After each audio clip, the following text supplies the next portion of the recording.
Chapter number 9 business collaborations SBIL। तो अब इसके अंदर तुम्हारा बिजनेस कोलैबोरेशंस यानी कि अलग अलग टाइप ऑफ कंपनीज, अलग अलग टाइप ऑफ बिजनेसेस आपस में कोलैबोरेट करके काम कर रहे हैं, कोलैबोरेट हो रहे हैं ना, एक कंपनी नहीं बना रहे हैं। जो मर्जर अमाल्गमेशन होता था उसमें दो कंपनी आपस में एक कंपनी बनती थी, नया कंपनी बनती थी। यहाँ पर बंदे अपने अपने अपने अलग अलग हैं, इकट्ठा मिलके काम कर रहे हैं, तो उसको कहेंगे बिजनेस कोलैबोरेशंस। तो कभी भी कोई बिजनेस कोलैबोरेशन होता है वो अलग अलग फॉर्म्स में हो सकता है। कुछ इतना ऐसे तो है ना कि दो बंदे आपस में मिलके काम करने लग गए, एंटायर एंटिटीज़ इन्वॉल्व हैं, तो वो सारी एंटिटीज़ जब इकट्ठी इन्वॉल्व होंगी तो उनके लिए एक तरीके से बोलते हैं बेटर प्रोविजंस चाहिए, क्लियर डिमार्केटेड रूल्स रेगुलेशंस चाहिए, इंटरेस्ट बहुत लोगों के इन्वॉल्व होंगे, इसलिए। तो ज़रा बिजनेस कोलैबोरेशंस में टाइप्स ऑफ बिजनेस कोलैबोरेशंस, पहला अब इन्होंने टाइप दिए यानी कि कैसे कैसे कंपनीज इकट्ठी काम करती हैं। तो इन्होंने हॉरिजॉन्टल, वर्टिकल ये सब दिया। हॉरिजॉन्टल मतलब कि अगर मान ले, हॉरिजॉन्टल क्या होता है, जब भी कोई कंपनी काम करती है तो वो कोई भी एक स्टेज ऑफ प्रोडक्शन पे काम कर रही होगी, तो ऊपर रॉ मटेरियल, ऊपर नहीं सॉरी, वैसे ऊपर रॉ मटेरियल होगा, फिर ऐसे करके होलसेल, रिटेल, ऐसा सर्विसिंग, ट्रेडिंग सारा कुछ होगा, राइट। तो इसको क्या कहते हैं, वर्टिकल कहते हैं, राइट। तो जब ये आप हॉरिजॉन्टली कोलैबोरेट करते हो मतलब क्या हुआ कि अपने साथ वाले बंदे के साथ, अगर आप रिटेल वाले लेवल पर हो तो आप रिटेल वाले के साथ कोलैबोरेट करके बेटर या बड़ा काम कर रहे हो। अगर आप वर्टिकल कोलैबोरेशंस कर रहे हो मतलब मान ले मैं होलसेल वाली लेवल पर हूँ और मैंने किसी बंदा जो मैन्युफैक्चर करता है उसके साथ कोलैबोरेट कर लिया, तो अब हमारी सबकी कॉस्ट ऑफ प्रोडक्शन कम हो जाएगी, क्योंकि वो अपना मार्जिन रखता होगा, फिर मुझे देता होगा, ट्रांसपोर्ट करता होगा। हमने एक बिजनेस इकट्ठा कर लिया, अच्छा इकट्ठे काम करते हैं, तो क्या हुआ, कितना सारा पैसा बच गया और आपस में फिर एक्स्ट्रा बेटर प्रॉफिट्स और सब कुछ हो जाएगा। तो वर्टिकल कोलैबोरेशंस, हॉरिजॉन्टल कोलैबोरेशंस ये सारे होते हैं। उसके अलावा इंटरसेक्शनल कोलैबोरेशंस भी होते हैं, मतलब अलग अलग एरियाज़ में काम करने वाले लोग इकट्ठे आते हैं। जैसे कि यहाँ पर देख लिखा है कि मैन्युफैक्चरिंग और मार्केटिंग कोलैबोरेशन, कि मैं मैन्युफैक्चरिंग करती थी, ठीक है, पर मुझे ना अभी तक अपना सामान इतना अच्छे से बेचना नहीं आता, पर मैं चाहती थी कुछ ऐसा कॉन्सेप्ट आए कि फार्म टू प्लेट ऐसा कुछ पहुंच जाए, कि मैं मैन्युफैक्चर कर रही हूँ सीधा लोगों को पहुंचे, पर मेरे को मार्केटिंग आती नहीं है। एक लोग हैं जिनको मार्केटिंग आती है, उनके पास कोई प्रोडक्ट नहीं है, तो हमने कोलैबोरेट कर लिया कि चल मैं बनाऊँगी तो बेच, ठीक है। तो ये हुआ। उसके अलावा जॉइंट वेंचर्स, जब टू कंपनीज बनी हुई, प्रॉपर दो कंपनी इकट्ठा के काम कर रही हैं, बस वो फर्स्ट लाइन ही मार्क करना, उसकी बाकी मत पढ़ना। और एक इक्विटी मतलब कि जब एक कंपनी दूसरी कंपनी के अंदर कुछ अमाउंट ऑफ स्टेक यानी कि शेयर्स खरीद लेती है, ठीक है, वो माइनर स्टेक ही होगा, मेजॉरिटी स्टेक करने की ज़रूरत नहीं है, होल्डिंग सब्सिडरी तक नहीं पहुंचना है आपको, हल्के फुल्के हमने आपस में शेयर्स लिए इकट्ठे काम कर रहे हैं। अब उसके अलावा फॉरेन कोलैबोरेशन हो सकती हैं, आप बाहर की कंपनी के साथ कोलैबोरेट करें, तो जिसके अंदर एक बंदा होगा इंडिया का रेसिडेंट, एक बंदा होगा बाहर का, और वो इकट्ठा इफेक्टिवली कलेक्टिवली काम कर रहे हैं, सही। तो वो विद इन द कोलैबोरेशन जो होगी, जो बन के प्रोडक्ट निकलेगा, है ना, इकट्ठा जो काम करे, वो इंडिया के अंदर भी हो सकता है, बाहर भी हो सकता है, बस ये उन्होंने दिया विद इन और आउटसाइड हो सकता है, ठीक है। अब ये पैराग्राफ्स, फॉरेन कोलैबोरेशन एक तरीके का अलायंस है, इकट्ठा काम करने का वो संगठन जिसको बोलते हैं ना, अलायंस है बिटवीन टू पीपल। वो it can be a resident and a non resident, फिर वो इवेंचुअली अलग अलग टाइप्स ऑफ लोग इकट्ठा काम करते हैं। It can be individuals, it can be firms, it can be कोई गवर्नमेंट्स, कोई organisations, if there coming together, working together mutually, तो आपका वो फॉरेन कोलैबोरेशन होगा, राइट। वो हुआ। उसके बाद जो तेरा फर्स्ट सेकंड पॉइंट तो हो गया, थर्ड पॉइंट जो तेरा है उसमें सेकंड लास्ट ही मार्क कर सिर्फ, फॉर इट्स फॉर्मेशन मिला, as per the above definition it is mandatory that one or more non resident foreign entity must always collaborate with one or more resident. Foreign होने के लिए एक बंदा India का, एक बंदा बाहर का होना ज़रूरी है, फालतू पॉइंट। उसके अलावा बिफोर स्टार्टिंग द कोलैबोरेशन आपको नेसेसरी परमिशंस लेके रखनी है। ऑफ कोर्स बाहर बंदे के साथ कोलैबोरेट कर रहे हो, पैसा अंदर जा रहा है, बाहर जा रहा है, क्या हो रहा है पता चाहिए। उसके बाद प्रिलिमिनरी एक एग्रीमेंट बना के रखोगे, जो आप परमिशन लोगे ना, जैसे कि अगर मान ले मैंने कोलैबोरेट करना है तो मैंने परमिशन लेनी पड़ेगी मुझे गवर्नमेंट अथॉरिटी से। उसके पहले हम दोनों की बात तो क्लियर हो। मान लो तो जर्मनी में बिजनेस कर रही है और मुझे तेरे साथ कोलैबोरेट करना है, मैंने यहाँ पर पूछ लिया, कल को हम लोग ही नहीं माने, हो सकता है, तो क्या मेरी फालतू टाइम वेस्ट हुआ, उनके साथ भी उनका भी टाइम वेस्ट हुआ। तो हम पहले एक प्रिलिमिनरी एग्रीमेंट कर लेंगे जिसमें बेसिक टर्म्स कंडीशंस क्लियर हो जाएंगी। उसके बाद मैं पूछ लूँगी, सब कुछ सही हो गया तो हम प्रिलिमिनरी एग्रीमेंट के बाद उसके फाइनल एग्रीमेंट कर लेंगे, सिंपल। फिर तेरा क्या है, अगला पॉइंट छोड़ दे, fourth last point, after obtaining necessary permission, आपने प्रिलिमिनरी एग्रीमेंट साइन करनी है और उसी साइंड एग्रीमेंट को वो प्रॉपर टर्म्स कंडीशंस में एग्जीक्यूट करवा लो और वो लीगली एनफोर्सेबल बन जाएगी। सही है। और फिर तुम्हारा सेकंड लास्ट पॉइंट, बाकी बाद में आप प्रॉफिट शेयर करो एज पर योर रेशियो। सही, पहुंच गई। उसके बाद एग्जाम्पल दिए हुए हैं, कोई भी दो वहाँ पर लिखी लेवल है, कोई भी दो एग्जाम्पल टिक मार्क कर ले और वो पढ़ने हैं बस, कोई भी दो, ठीक है, क्योंकि इसमें कुछ है नहीं, बस एक न्यूज़ जैसी है। फीचर्स, अभी फीचर्स ऑफ फॉरेन कोलैबोरेशन, अलग अलग टाइप ऑफ पार्टनरशिप हो सकती है, गवर्नमेंट से अप्रूवल लेना पड़ेगा, एंटिटीज़ आर फॉर्म्ड, डेवलप, एक एंटिटी इंडिया की, मान ली इंडिया में एंटिटी है कोई और वो यूएसए की किसी कंपनी के साथ कोलैबोरेट करती है, तो यूएसए डेवलप्ड, हम डेवलपिंग, तो हमको नया नया टेक्निकल रिक्वायरमेंट्स मिलेगा, अपडेट्स मिलेगा, उनको क्या मिलेगा, चीप लेबर, तो बस यही, तो इकट्ठा वो लोग काम कर सकते हैं। Establish business relationship, initiate foreign collaborations, better utilization of resources, तो अब वही चीज़ दोबारा समझाई हुई है, यही पॉइंट्स। टाइप ऑफ पार्टनरशिप आपकी बेटर, हाई क्वालिटी, अच्छी होगी, रिक्वायर करोगे आप अप्रूवल लोगों से। उसके बाद आपने एंटिटीज़ जो होगी डेवलप होंगी, वो usually from, entities are from developed and developing countries, वहाँ से यहाँ से इकट्ठा कोलैबोरेट होती हैं। दोनों डेवलप्ड होंगी ना तो ज़्यादा फ़ायदा नहीं है, काम चल ही रहा ना। यूजुअली आपको फ़ायदा कब होता है, जब एक कुछ अलग लेवल पर काम कर रहा हो, तो इसलिए एंटिटीज़ यूजुअली एक डेवलपिंग सेक्टर में होता है, एक डेवलप सेक्टर में होता है, सेक्टर भी नहीं कंट्री में होता है, राइट। फिर बेनिफिट्स, डेवलप्ड कंट्री को क्या बेनिफिट मिलेगा, बढ़िया पैसा, ओवरऑल इन्वेस्टमेंट उसकी कम हो गई है ना, रेपुटेशन अच्छी हो जाएगी, फलाना ढिना। डेवलपिंग को फाइनेंस मिल गया, टेक्नोलॉजी मिल गई, मशीनरी मिल गई, कुछ अक्ल आ गई कुछ, ठीक है। उसके बाद business relationships, initiation of foreign collaboration, foreign collaboration is initiated as the government और कॉर्पोरेट लेवल पर प्रॉपर इनिशिएट होती है। Better utilization of resources, scope आपका सेट है, स्कोप आपका वाइड हो जाएगा, अब लोगों को ज़्यादा पहुँचोगे, रीच अच्छी है, वहाँ वाले लोग यहाँ की मार्केट में एक्सेस कर पाएंगे, हम लोग बाहर की मार्केट एक्सेस कर पाएंगे, बाकी मिसलेनियस फीचर्स हैं कुछ। ऑब्जेक्टिव और ये ऑलमोस्ट सिमिलर होंगे, अब इम्प्रूव जाएगी ग्रोथ, मार्केट शेयर बढ़ गया, कॉस्ट कम हो गई, effective user resources, generate employment. सही। टाइप्स में अभी कोई बदमस्त हो जाएगा कोशिश हमारी जारी है। फाइनेंशियल कोलैबोरेशन, फाइनेंशियल कोलैबोरेशन यानी कि दो लोग इकट्ठे आए, क्यों, पैसे के चक्कर में, ठीक है, पैसे का खेल, इकट्ठे आ रहे हैं क्योंकि एक बंदा दूसरे बंदे को पैसा लेंड कर रहा है और इवेंचुअली कोलैबोरेशन हो रही है, तो उस कोलैबोरेशन के चक्कर में जिसने पैसे दिए उसने आपकी कंपनी में शेयर्स खरीद लिए, लॉन्ग टर्म कोई लोन्स दे दिए, फैसिलिटीज़ दे दी, तो उस तरीके का कोलैबोरेशन। दूसरा टेक्निकल कोलैबोरेशन, टेक्निकल कोलैबोरेशन के अंदर क्या होगा कि नो हाउ, पेटेंट, कोई मशीन वो दे दी, तो वो टाइप का। मार्केटिंग कोलैबोरेशन, मैंने उनको बोला कि आप यहाँ पर प्रोडक्ट बेचो, हम आपकी पूरी मार्केटिंग करके देंगे, इस तरीके से कोलैबोरेट करते, तुम बनाओ हम बेचेंगे, इंडिया में आपका प्रोडक्ट फैला देंगे हम लोग, मार्केटिंग कोलैबोरेशन।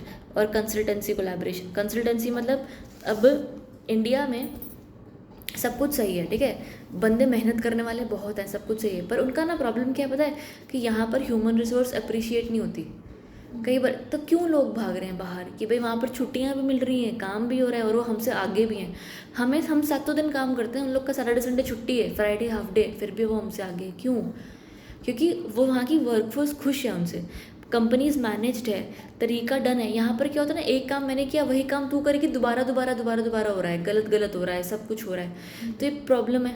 तो देखो नहीं लगता ऐसा कि अगर कंपनीज प्रॉपर मैनेज हो जाए तो इंडिया कहाँ की कहाँ पहुँच जाए, राइट।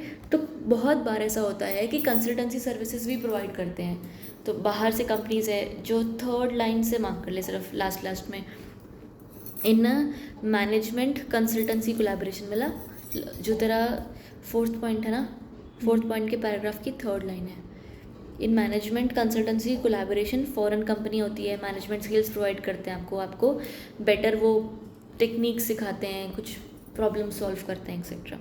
उसके बाद तुम्हारा फॉरेन कोलैबोरेशन बस, ठीक है, बाकी फॉरेन कोलैबोरेशंस इन इंडिया, तो there are 2 basically forms of foreign collaborations, पहला फाइनेंशियल, दूसरा टेक्निकल, इंडिया के अंदर। इन केस फाइनेंशियल है तो आरबीआई से पूछ लो, इन केस टेक्निकल और सारा कुछ है तो DPIIT, department of promotion of industrial and internal trade से पूछ लो। गवर्नमेंट को अप्रोच किया, गवर्नमेंट ने अलाउ किया तो अपना काम शुरू करो, काम करो, बस ये बेसिक रीड है, ठीक है, पक्का सेट है। नेक्स्ट तेरा जॉइंट वेंचर। जॉइंट वेंचर क्या हुआ, दो कंपनीज इकट्ठा आके एक कॉमन गोल के लिए काम कर रही हैं। जब हम कोलैबोरेट करते हैं तो दोनों के अभी भी प्रॉफिट्स अलग अलग ही थे, सब लोग का ये सब प्रॉपर हो रहा था, ठीक है। हमने उसके साथ कोलैबोरेट किया, काम किया, इकट्ठा अर्न किया, काम ख़त्म कर दिया। जॉइंट वेंचर में क्या होता है ना, दो कंपनीज कुछ टाइम के लिए स्पेसिफिकली इकट्ठी काम करती हैं।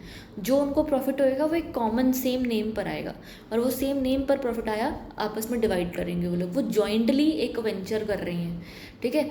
जॉइंट वेंचर्स परमानेंटली भी काम करते हैं और पर यूजुअली टेम्प्रेरी होते हैं, कि कोई एक प्रोजेक्ट था, उस प्रोजेक्ट के लिए काम किया और फिर ख़त्म करेंगे, ऐसा। तो it is an entity formed between two or more parties. Second paragraph joint venture वाला, entity formed between two or more parties to undertake economic activity together. The parties agree to create a new entity to share the revenues, expense, control the enterprise. Joint venture are generally created for a single activity having a limited time span. The use of a separate entity allows the parties to limit the liabilities associated with the relationship. तो अपने बढ़िया से सब बांट boot के काम कर रहे हैं मजे से। डेफिनेशन, अभी डेफिनेशन ये वाली मार्क कर ली जो डब्बे के अंदर है।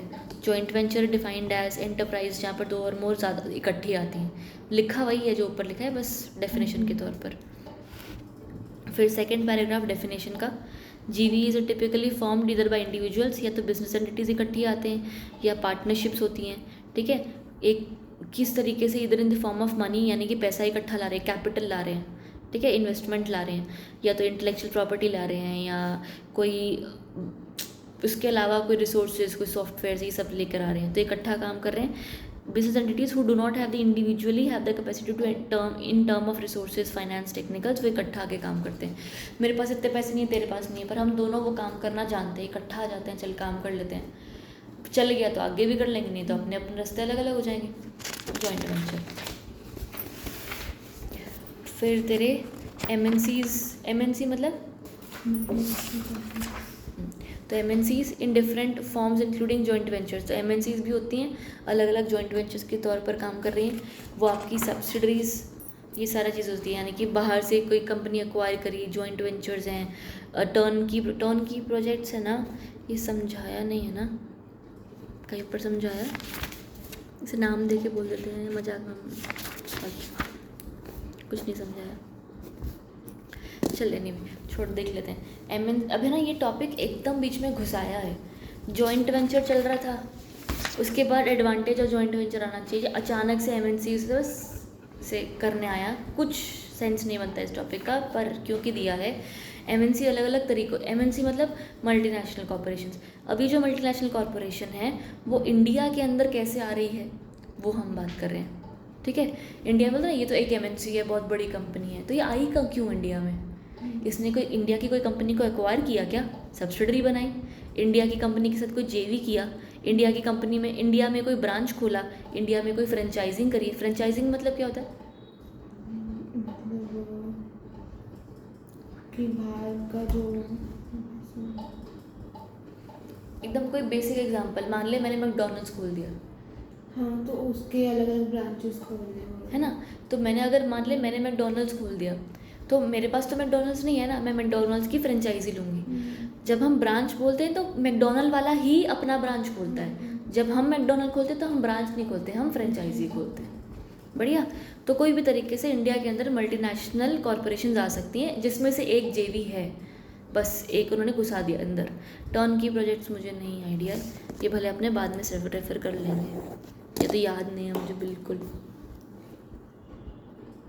कहीं पर भी लिखा।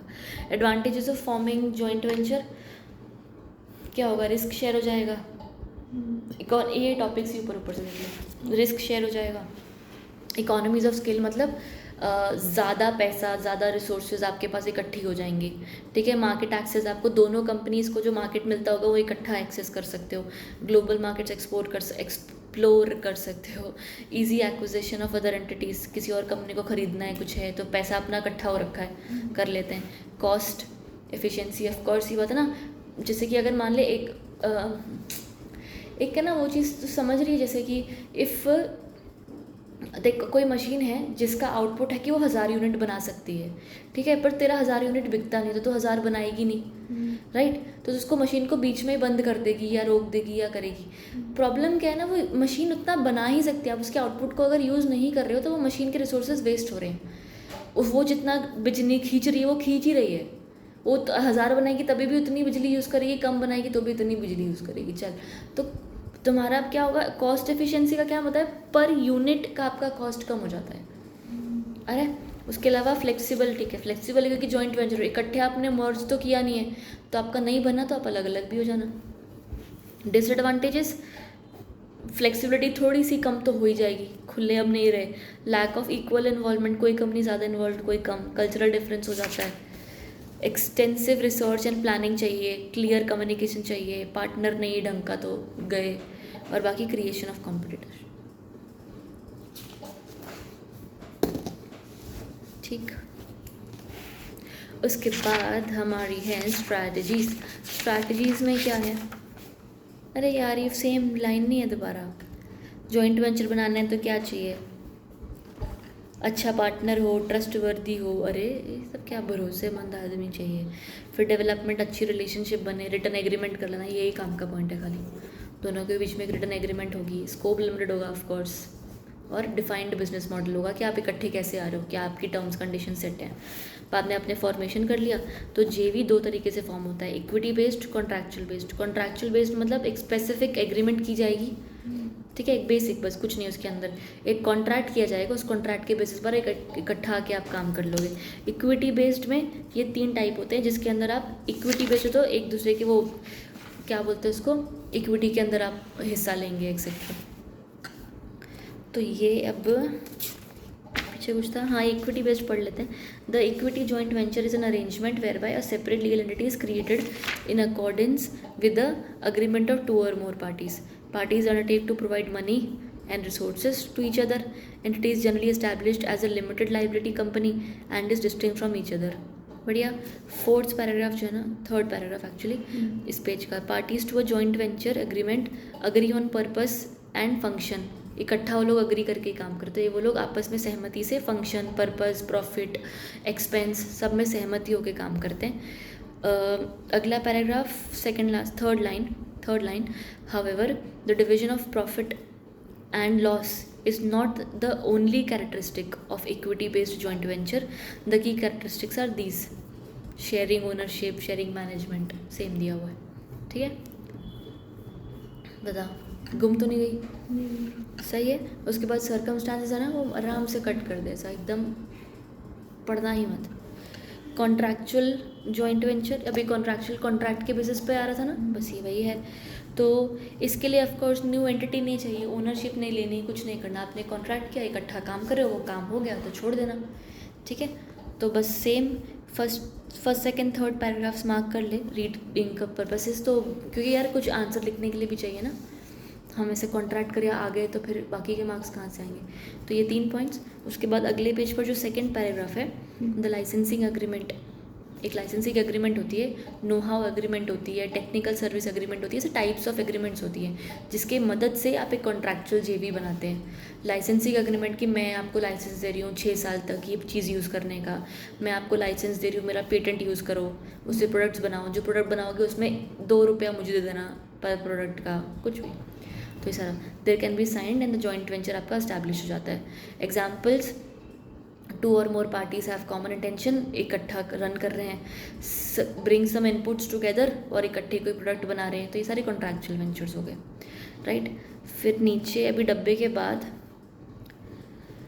Every equity based joint venture gives birth to a new entity, क्योंकि एक कंपनी दूसरी कंपनी को खरीद लेती है, इसलिए government of India permits certain type of entities, different types of entities are summed up below. अभी ये फालतू दिया हुआ है, अभी कंपनी LLP इकट्ठा आके अपनी कंपनी बना ली, ये क्या सेंस था, इकट्ठा आके आपने LLP बना ली।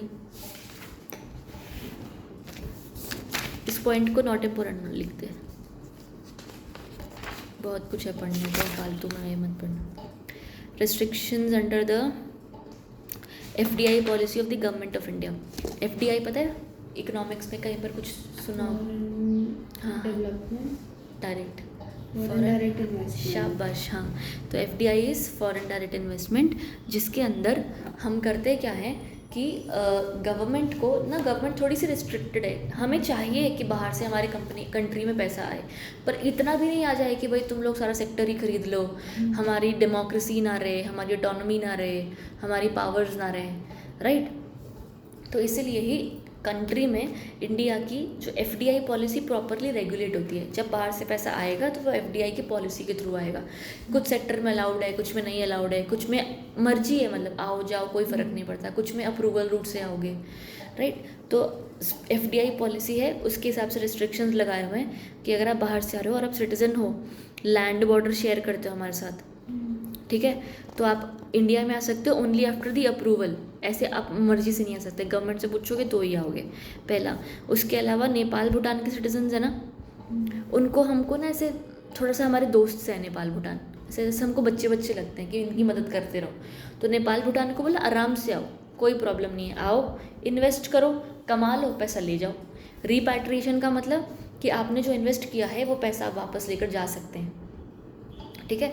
एक ना ये चीज़ हमेशा समझना, ये आगे भी तुझे काम आएगी और बहुत कॉमन नॉलेज है ये, प्लीज़ अंडरस्टैंड। 2 वर्ड्स होते हैं, जब भी इंडिया में पैसा आता है ना, वो 2 बेसिस से आता है, रीपैट्रिएबल बेसिस और नॉन रीपैट्रिएशन बेसिस, ठीक है। अगर पैसा रीपैट्रिएबल है, ठीक है, तो आप मान ले तूने यहाँ पर 100 करोड़ लेकर आई, 100 करोड़ से तूने और 10 करोड़ कमाया, तो 110 करोड़ हो गया।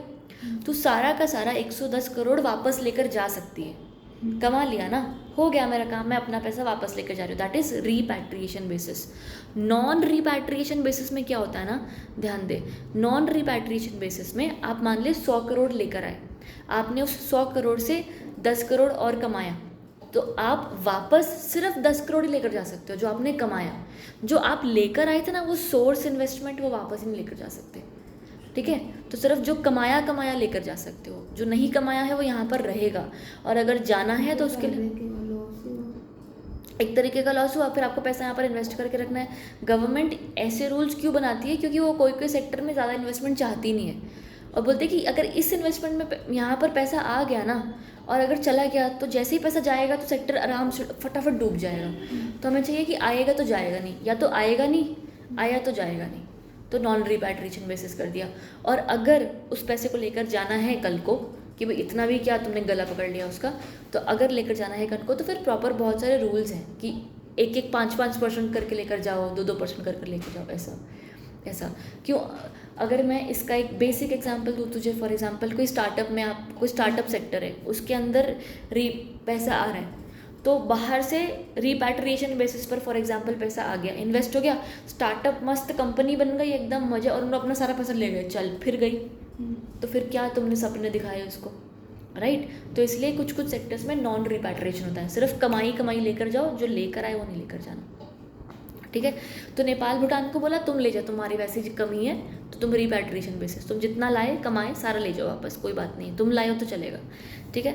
उसके अलावा फॉरेन इंस्टीट्यूशनल इन्वेस्टर्स है, बाहर से बड़े बड़े इंस्टीट्यूशंस होते हैं जो इंडिया में इन्वेस्ट करते हैं, उनको FII कहा जाता है, वो भी आ सकते हैं, और पोर्टफोलियो इन्वेस्टमेंट स्कीम्स के अंदर इन्वेस्ट कर सकते हैं। पोर्टफोलियो इन्वेस्टमेंट मतलब 10 किसी भी कंपनी में आप जब भी शेयर्स खरीदोगे तो 10% से कम खरीदते हैं, तो उसका मकसद कंपनी को ओन करना नहीं, कंपनी के सिर्फ शेयर्स में ट्रेडिंग करनी होती है कि भाई खरीदे बेचे कमाए चले जाएं, ऐसा पोर्टफोलियो इन्वेस्टमेंट।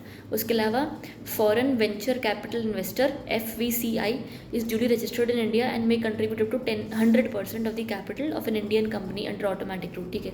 कोई फॉरेन के वेंचर कैपिटल इन्वेस्टमेंट्स होते हैं, इंस्टीट्यूशंस ही होती है एक तरीके से। वेंचर का मतलब कोई न्यू चीज़, मैं एक वेंचर ट्राई कर रही हूँ, तो जब वो यूजुअली न्यू होता है तो एक इंस्टीट्यूशंस होते हैं जिनका मकसद ये होता है कि वो वेंचर्स में पैसा लगाएं। तो FVIC अगर आते हैं वो इंडिया में, तो वो प्रॉपरली रजिस्टर्ड होते हैं, और वो प्रॉपरली अप टू 100% ऑफ भी उनको कंट्रीब्यूट करते हैं, कमाते हैं, और इवेंचुअली फिर सेबी फेमा के नॉर्म्स के हिसाब से जो भी रूल्स हैं वो पैसा लेकर जाएंगे, ऐसा, ठीक है। एग्जाम्पल्स दिया हुए थे, जॉइंट वेंचर इंडिया के अंदर स्टारबक्स है, ये सब। तो जॉइंट वेंचर टाटा का, स्टारबक बाहर का है ना, तो टाटा के साथ कोलैबोरेट करके इंडिया में बनाया स्टारबक्स है। फिर और तो हमको सारे नहीं पता होंगे, ये महिंद्रा रेनॉल्ट अगर पता है तो, ठीक है। फिर ये air Asia, air Asia Asia Malaysian based Asia की कंपनी थी जिसने इंडिया में टाटा के साथ कोलैबोरेट करके एयर एशिया बनाया।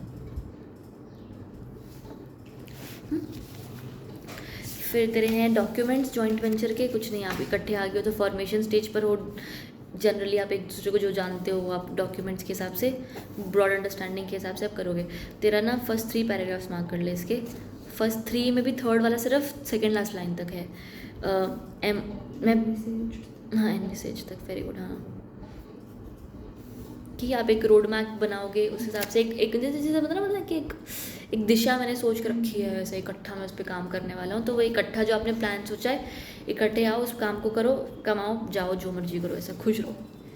फिर कॉन्ट्रैक्ट्स जनरली फिक्स ड्यूरेशन के होते हैं, एक स्पेसिफिक मैटर के लिए होते हैं। वो काम हो गया फिर बंदा बोलता है कि हाँ चल काम करना है कि नहीं। और बाकी एडवाइजेबल है, इसी का ही लास्ट पैराग्राफ की second last line, it is advisable to devote time and attention to the articles and not depend on the standard, कि जॉइंट वेंचर कंपनी को प्रॉपर आर्टिकल सब कुछ बनाना चाहिए। कल को फिर है ना लीगल का कॉम्प्लेक्सिटीज आ सकती हैं। फिर essential features of share holder agreement और जॉइंट वेंचर एग्रीमेंट और पार्टनरशिप एग्रीमेंट। ये जो एग्रीमेंट्स हैं ये अचानक से घुसा दिए उन्होंने, पर बेसिकली जॉइंट वेंचर एग्रीमेंट में उन्होंने क्या बोला कि एग्रीमेंट वो चीज़ की होगी जहाँ पर 2 कंपनीज इकट्ठे आके आपस में अपनी क्या बोलते हैं उसको, rights, liabilities, powers, profit sharing ratios, investment सब डिस्कस कर रहे हैं। तो वो उनकी एक एग्रीमेंट हुई। अभी एग्रीमेंट में अगर ध्यान नहीं दिया तो तुम मारे जा सकते हो आराम से, कोई भी बंदा कुछ भी चीज़ का कोई भी क्लॉज का फ़ायदा उठा लेगा, राइट। तो इसलिए बोलते हैं 3-4 एग्रीमेंट्स, शेयर होल्डर एग्रीमेंट जहाँ पर शेयर होल्डर के साथ एग्रीमेंट होती है, अलग अलग है वो तो। बाकी जॉइंट वेंचर इधर के लिए कि बहुत ही ना ध्यान से करनी पड़ती है, जिसके अंदर उन्होंने बोला कि अगर कोई शेयर होल्डर या ये वाली एग्रीमेंट हो रही है तो it is common sense that entrepreneur is bound to ask when he or she joints hands with another. तो कुछ इंपॉर्टेंट चीज़ें आपको ध्यान रखनी पड़ेंगी कि बिजनेस क्या है, रिसोर्सेज कहाँ से आ रहे हैं, प्रोविजंस क्या हैं अलॉटमेंट और ट्रांसफ़र के, बीओडी में कौन कौन होगा, डिसीजन मेकिंग कैसे होगी, मेजॉरिटी वोट होगा कि यूनानिमस होगा कि कैसे पूछोगे तुम मुझे, राइट। मान ले उसके ज़्यादा डायरेक्टर हैं और बोर्ड मीटिंग में मीटिंग करी तो हर बार उसी की चल जाएगी, राइट। तो हमें उस चीज़ का डर है, तो हर चीज़ को आप ध्यान रखो। तो ये सारे मेन की पॉइंट्स को ध्यान में रख कर, ठीक है, एक आप एग्रीमेंट बनाते हो और ये एग्रीमेंट पर जब भी एग्रीमेंट बनाओगे तो इन चीज़ों पर ध्यान देना, सिंपल।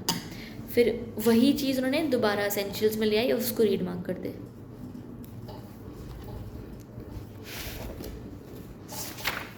SPV छोटा ही है, बस 2 पेज रह गया, शाबाश, वेरी गुड।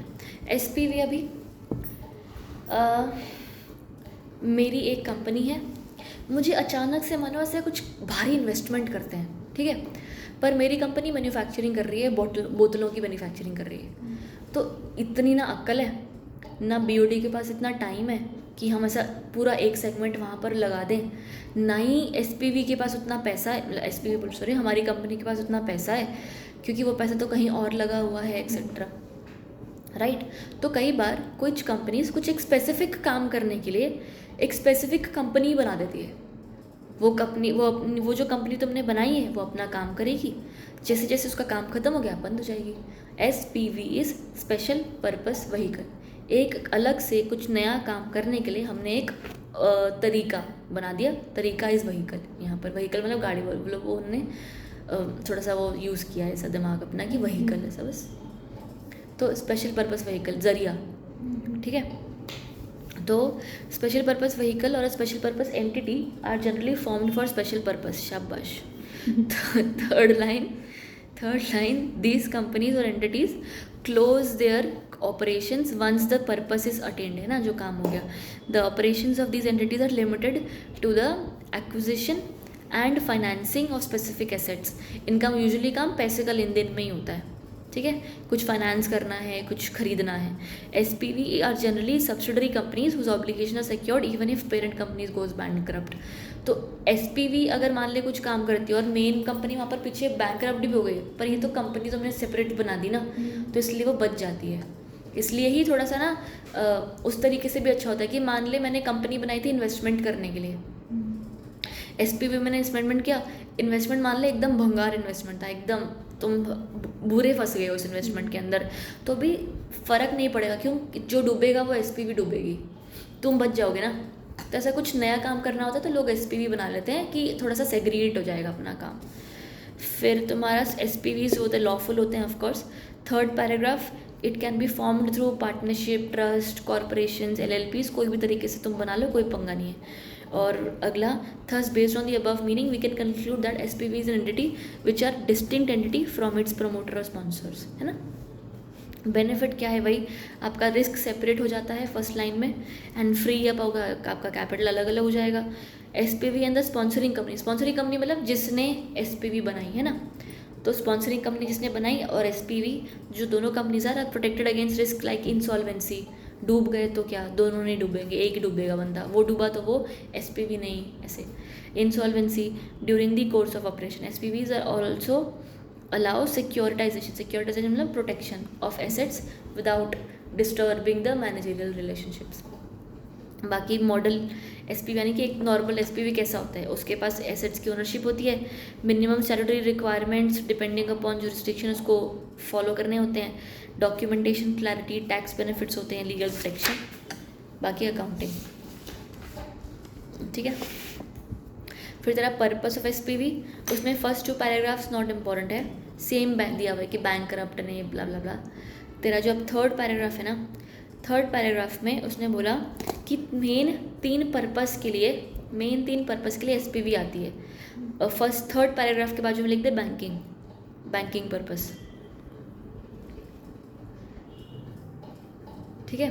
बैंकिंग पर्पस का क्या मतलब हुआ, मान ले मेरी कंपनी को कोई बहुत तगड़ा लोन लेना है, पर मुझे डर लग रहा है कि अगर नहीं चुका पाए तो हम गए, राइट, और फिर हमारी सारी एसेट्स पंगे हो जाएंगे, ये हो जाएगा वो हो जाएगा। तो मैंने एक SPV बनाई, SPV को बोला तू ले ले, कल को कुछ पंगा हो भी गया तो SPV डूबेगी, मैं बच जाऊंगी। ऑफ कोर्स ऐसा नहीं है कि भाई तुम ऐसे तो सारे काम गलत कर लो, पर आता है रिपरकशंस आगे, हटा के देखते हैं। ऑफ कोर्स जैसे डॉक्ट्रीन बोलते हैं इसको, डॉक्ट्रीन था सारा कुछ, तो ये सारी चीज़ों का ध्यान रखा जाता है, राइट। बट हाँ, कुछ बैंकिंग पर्पसेस के लिए डेट्स लेने हैं, लोन्स लेने, इन्वेस्टमेंट करनी है, गारंटी देनी है, ये सब चीज़ों के लिए आप SPV बना सकते हो, बैंकिंग पर्पस। दूसरे में लिख दे एक्विजिशन पर्पस, कि जब आपको कोई कुछ और बड़ी कंपनी खरीदनी है, कहीं पर कुछ एक्सपेंस करने हैं, तो आप एक SPV के थ्रू वो एक्सपेंस कर लो, एक्विजिशन पर्पस। और फोर्थ है गवर्नमेंट, बाय द गवर्नमेंट कई बार फॉर्म कर देती है SPVs फॉर स्पेशल प्रोजेक्ट्स, ठीक है, तो वो बना देती है। ये पढ़ लेगी, बाकी simple. Difference between SPV and a company, क्या डिफरेंस होगा, कंपनी SPV उसकी बनाई हुई एक एंटिटी है, वो गई है तो ये बच जाएगा, प्रॉब्लम कोई है नहीं, बाकी उनका रिलेटेड तरीका सेम होता है। फिर how is an SPV established, एक स्पॉन्सर यानी कि एक मेन कंपनी होगी, वो लोग डिसाइड करेंगे कि हमें एक SPV बनानी है तो वो बनाएंगे, तो बस मस्ट हैव प्रमोटर और स्पॉन्सर। यूजुअली एक स्पॉन्सरिंग कंपनी होगी, वो हाइव्स ऑफ मतलब अपने एसेट्स निकालती है और activities from the rest of the company into an SPV, कुछ अपने एसेट सेपरेट करके उसको दे देगी। दिस आइसोलेशन जो हुआ है ना अलग अलग ऑफ एसेट्स इज़ इम्पॉर्टेंट, क्यों, for providing comfort to the investors. Investor को भी लगा कि हाँ चल ठीक है, मान ले मैं कुछ बहुत खतरनाक रिस्की करने वाली हूँ, तो मेरे इन्वेस्टर बोलेंगे कि मत करो, डूब जाओगे, हमारा पैसा डूब जाएगा। तो मैं अगर SPV बना दूँ और वो रिस्की बिजनेस अलग हो जाएगा, तो इन्वेस्टर को भी लगा ना कि हाँ चल ठीक है, हमारा पैसा नहीं डूबेगा। तो the assets or activities are distinct from the parent company, hence performance of the new company will not be affected by the performance of the new, नहीं उल्टा बोल दिया ना मैंने, performance of the new entity will not be affected, ठीक है, by the ups and downs of the original। हाँ चलेगा, उल्ट दोनों तरफ वाइस वर्सा, उसका भी परफॉर्मेंस हमें अफेक्ट नहीं करेगा, हमारा परफॉर्मेंस उसको अफेक्ट नहीं करेगा। बस इतना, ब्रैकेट क्लोज। अगला पैराग्राफ नहीं, अगला पॉइंट ही मार्क किया यहाँ तक, ठीक है। अगला SPV as preferred vehicle for funds raising, लोग बड़ा इन्वेस्ट इसको प्रेफर करते हैं कि ये करो तो सबसे सेफ है, सिर्फ फर्स्ट पॉइंट मार्क करना है इसका कि ना इंफ्रास्ट्रक्चर प्रोजेक्ट्स में गवर्नमेंट में बढ़िया उनको सिस्टम को मिली हुई है। फिर LLP form as a special purpose vehicle, बहुत सारे लोग SPV बनाने के लिए, जैसे कुछ तो बनाना पड़ेगा ना, SPV क्या है, कंपनी है, प्राइवेट लिमिटेड है, 1 पर्सन है, क्या है वो, तो यूजुअली एक LLP बनाते हैं, ठीक है। तो second paragraph, before passing of the LLP act in a foreign company intending to participate in tender or some other project in consortium with Indian companies. ठीक है, they had only one option of setting up of a company whether public or private as a special purpose vehicle. ये क्या हुआ कि बहुत बार ऐसा होता था कि मान लें कोई बाहर की कंपनी है, उसको इंडिया के अंदर कोई टेंडर में पार्टिसिपेट करना है, पर टेंडर की मोस्टली एक रिक्वायरमेंट होती है क्या कि आप इंडिया के बंदे होने चाहिए, कल को भाग गए तो हम कहाँ आएंगे तुम्हें पकड़ने। तो उसके लिए कंपनीज क्या करती थी, बाहर की इंडिया की कंपनी के साथ एक नई कंपनी फॉर्म करती थी जिसको SPV कहते थे। ठीक है, फिर वो काम उसके अलग होते थे। फॉरेन कंपनीज क्योंकि फिर वो फॉरेन कंपनीज को पार्टनरशिप फॉर्म बनाने नहीं दिया जाता था, तो अब उन्होंने LLP जब से आई है ना, तब से बाहर की कंपनीज जब इंडिया की कंपनी के साथ कोई काम करना चाहती है तो LLP बना लेती है, उनको सही लगता है ये। तो फोर्थ पैराग्राफ देख, थर्ड में तो ये दिया है कि foreign company is not allowed to make partnership form. अगला paragraph second line, foreign investment in some LLP forms have been now allowed. ठीक है, तो LLP form in as an SPV मिल रहा है ना, गुम गई जो तेरा सेकेंड पैराग्राफ तूने मार्क किया, फिर थर्ड वाला पैराग्राफ लाइन ही है एक, वो मार्क किया। Fourth paragraph second line, foreign investment in some LLP forms has been allowed now, मिल गया। तो फॉरेन वाले लोग पार्टनरशिप फॉर्म में इन्वेस्ट नहीं कर सकते थे, LLP में इन्वेस्ट कर सकते हैं। और अगला पैराग्राफ अभी पढ़ रही हूँ मैं, LLP form as an SPV between a foreign company and an Indian company has the advantage of being easy to wind up after the purpose is over and liability आपकी दोनों पार्टनर्स की उस हिसाब से लिमिटेड हो जाती है। ये मतलब समझ में आया पूरा? नहीं?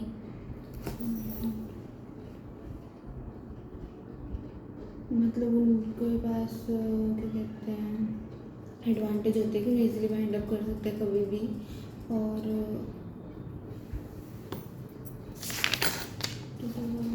लाइबिलिटी लिमिटेड है, मतलब हाँ। कि उनको कोई और रिस्क नहीं है अपने मतलब किसी पर्सनल एसेट का। हाँ, यहाँ पर है ना ये सारे इस पैराग्राफ का एक ना वो थोड़ा सा ना मकसद क्या है इस पैराग्राफ का कि ना इन्होंने ना थोड़ा सा फॉरेन एंटिटी के बारे में बात करी, बस ख़त्म हो गया। फॉरेन एंटिटी के बारे में बात करी कि फॉरेन एंटिटीज़ जब इंडिया के अंदर आना चाहती थी तो वो एक SPV बनाते थे। ठीक है, SPV भी तो लेकिन कुछ होना चाहिए ना, SPV क्या है, ऐसा कुछ ऐसा परी थोड़ी है कि आ गई बस। SPV अगर आप बन रहे हो तो एंटिटी हो ना आप, तो वो एंटिटी कंपनी है, पब्लिक कंपनी है, प्राइवेट है, पार्टनरशिप फॉर्म है, LLP है, क्या है। तो पहले ध्यान देना, पहले जब कोई फॉरेन कंपनी इंडिया में आती थी और उसको SPV बनानी होती थी किसी इंडियन कंपनी के साथ, तो वो लोग एक प्राइवेट कंपनी बनाते थे। क्यों? क्योंकि पार्टनरशिप फॉर्म एक फॉरेन कंपनी को पार्टनरशिप फॉर्म बनाना अलाउड नहीं था। तो बाहर से आए SPV बनाई, वो SPV है क्या, एक कंपनी। ऑफ कोर्स SPV भी तो कुछ चीज़ ही होगी। लेटर ऑन जब LLP आया ना, तो बाहर से जब आए तो उनको कंपनी नहीं बनानी पड़ती। क्यों? एक नया सिस्टम आ गया LLP का, तो LLP बना अलाउड होता है, फर्म बनाना अलाउड नहीं होता। पहले LLP नहीं होता था कुछ भी तो वो लोग कंपनी बनाते थे क्योंकि फर्म अलाउड नहीं था। अब कंपनी बन सकती है, फर्म LLP भी बन सकती है। LLP आसान है, LLP बना लो। ठीक है, बना लिया, LLP का फ़ायदा बता दिया। फिर LLP का फ़ायदा क्या है? इनकॉर्पोरेशन का कॉस्ट कम, रूल्स आसान, लिमिटेड लाइबिलिटी, मैनेजमेंट मस्त बढ़िया, अपना डेजिग्नेटेड पार्टनर्स होते हैं। हमने LLP का चैप्टर कल ही किया, डेजिग्नेटेड पार्टनर्स होते हैं, लो मेंटेनेंस कॉस्ट, सब कुछ प्रॉपर है, बढ़िया। वॉलंटरी वाइंडिंग अप और इन्वेस्टमेंट, ख़त्म।